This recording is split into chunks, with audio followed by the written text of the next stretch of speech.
Here are 10 powerful points that prove that we practice polygamy, but we're not accountable to it. These undeniable facts are going to shatter the illusion of monogamy. It's going to prove that we already live in polygamous structures, just without accountability, leadership, and honesty. Number one, family. Men date as many women as they can while they're single. When they're not in relationships, they date multiple women at once. If monogamy was natural, men would only pursue one woman from the beginning. They would only date one woman from the start. But in reality, they entertain multiple choices until we're often forced to commit. And even then, we often still cheat. Ask the women who we're dating. Men naturally operate in a polygamous way. They just stop when they are forced or negotiated. Number two, women date multiple men to find the best option. So a woman might entertain multiple men at once, comparing resources, statuses, and treatment. She filters out the weaker men until she secures the most beneficial man. Even when she's loyal, she'll keep backup options. This word comes to mind, hypergamy, okay? She'll deal with exes, men who we call orbiters, or other emotional connections outside of you. Here's the thing. Women practice hypergamy, which is choosing the best provider, which naturally aligns with polygamous instincts. Number three, baby daddies and baby mamas. This equals polygamous network. A woman has children by multiple men. Isn't she connected to multiple fathers? A man has children by multiple women. Isn't he connected to multiple mothers and families? These men coexist through these children even if they're not together.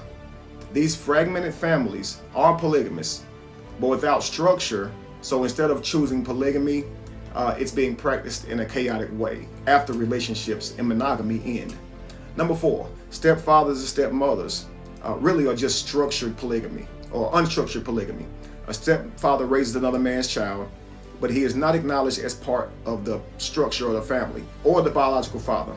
A stepmother raises her partner's child, just like a second wife would. In a poly union. If we believed in monogamy, why are so many families blended? We already raise children in poly structures. We just refuse to call it that. Number five, cheating proves that we're not naturally monogamous. Over 50% of people cheat, even when they're in love. That's crazy. If monogamy was natural, why does it require rules, contract, and emotional policing? Polygamy acknowledges the natural drive, our natural behavior, and it acknowledges responsibility and honesty. People are not actually mad at polygamy.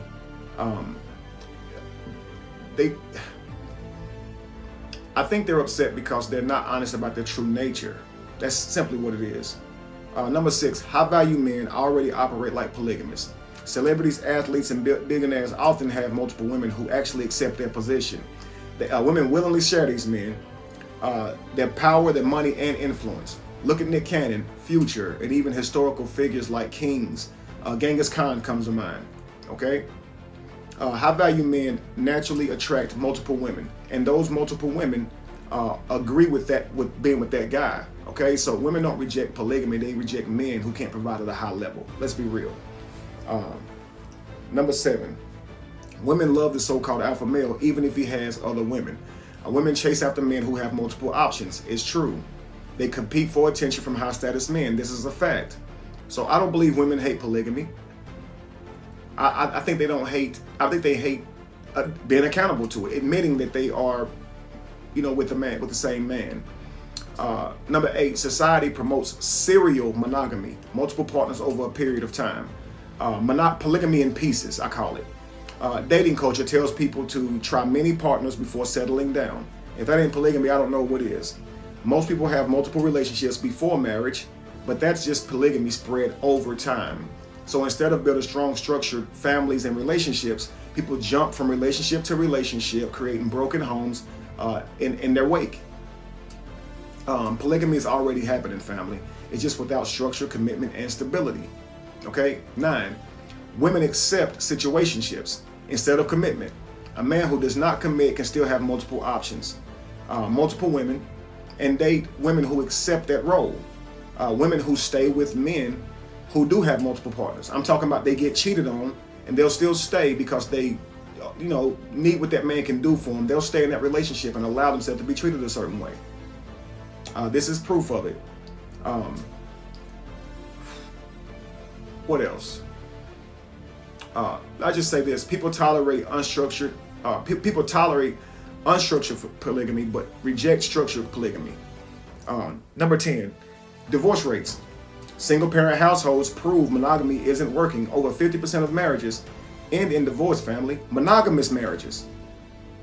Single parent households are at an all-time high. If monogamy was so natural, why does it keep failing? Now, in contrast, historical polygamous societies have less divorce, stronger family units. Modern monogamy, the way we practice it, leads to destruction, while polygamy, when done right, leads to legacy. Let me say this before we end, family. We are poly, but we refuse to be accountable to it. Monogamy is a societal contract, a social contract, not of natural instinct. Men and women are already operating in polygamous ways. We just don't acknowledge it. The problem isn't polygamy.